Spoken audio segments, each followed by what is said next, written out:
This video is strictly for entertainment purposes and creativity's sake. These stories are based upon information that public figures have shared. Therefore, all events are alleged. The discussion here is intentionally done so in the form of questions as opposed to accusations or stated assumptions. This is purely an exercise in speculation and imagination. Hello.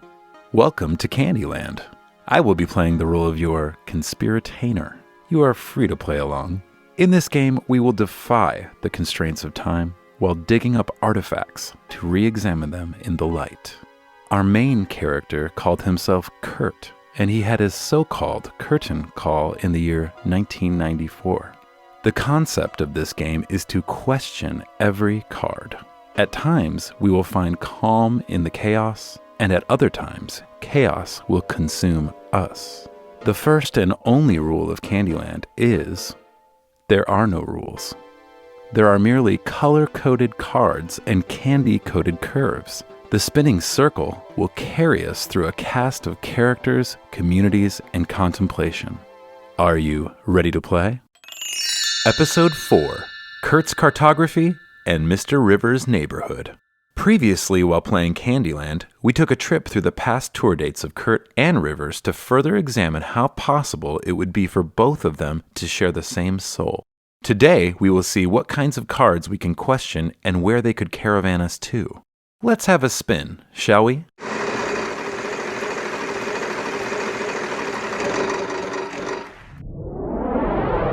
We all know that Dave was the drummer of Nirvana, but many people are unaware that he was in fact the sixth drummer of the band. That being said, Dave's first gig with Nirvana was at North Shore Surf Club in Olympia, Washington on October 11th, 1990.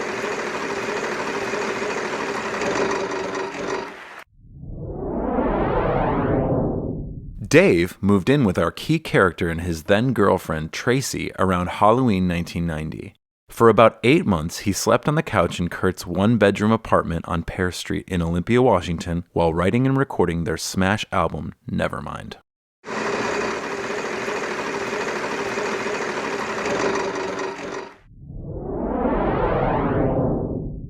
It is claimed that Courtney came into contact with Kurt for the very first time at the Satyricon in Portland, Oregon on January 12, 1990.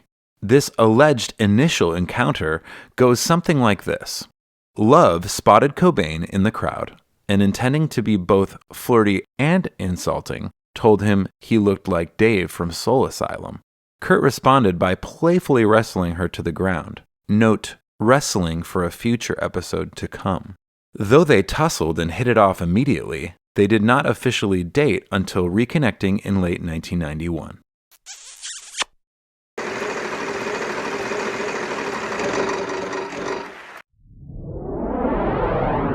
Where did Courtney and Kurt live together? This is a loaded question, since they both lived in multiple residences in a total of 2 states. Let's go in order. In the fall of 1991, the couple shared an apartment located at 448 North Spalding Avenue in the Fairfax district of Los Angeles throughout 1991 and 1992. During their residency, Nevermind skyrocketed in popularity. Courtney was pregnant with their daughter Frances Bean, and Kurt famously used the apartment's bathtub to write Heart-Shaped Box. At the end of 1992, the couple rented the Asian-influenced Craftsman property located at 6881 Alta Loma Terrace in Hollywood Heights until 1993 before relocating to East Seattle. Their daughter was born while they resided at this house, and a significant portion of Nirvana's final album In Utero was written there. Additionally, Courtney began writing music for Hole's masterpiece, Live Through This album, at this residence as well. Much later, the couple purchased their Carnation estate, located about 25 miles east of Seattle at 33401 Northeast 78th Street in Carnation, Washington on June 10, 1992 for $249,000. Courtney sold it on December 7, 2000 for $402,000. The Carnation estate is now estimated at $1.5 million. The couple's final purchase together was their iconic and historic Queen Anne-styled mansion, located in the Denny Blaine neighborhood of Seattle at 171 Lake Washington Boulevard on January 19, 1994 for $1.48 million. Courtney sold it on July 2, 1997 for $2.9 million. It later sold on August 24th, 2020 for just over $7 million. Now, if we are to continue questioning this hilarious Rivers-Cobain theory, then where exactly did Mr. Cuomo dwell during this timeline? Allegedly, when he first moved to Los Angeles in 1989, he attended Santa Monica College while working at a Tower Records while living in Santa Monica. Though he says he lived in LA in both 1989 and 1990, there is no definitive area or place on the record. From roughly mid-1991 to March of 1992, though, Rivers Cuomo is said to have lived in a rented room at 2914 Urban Avenue in Santa Monica, California. The musicians who would form Weezer lived and operated out of an apartment located at 1711 Stoner Avenue in Los Angeles during the spring of 1991 until March 19, 1992. It was here that Pat Wilson, Matt Sharp, Pat Finn, Jason Cropper, and unofficial fifth band member / historian Carl Cook lived together, laying down the groundwork and writing demos before the band's official formation during one of the earliest iterations called 60 Wrong Sausages.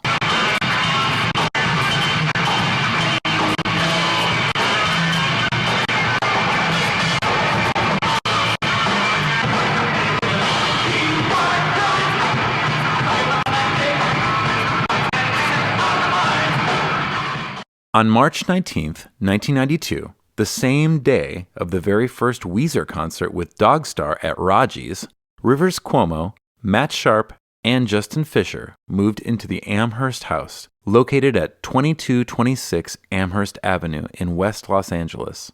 This was the official Weezer HQ until the band relocated to New York City in August of 1993 to record their debut Blue album.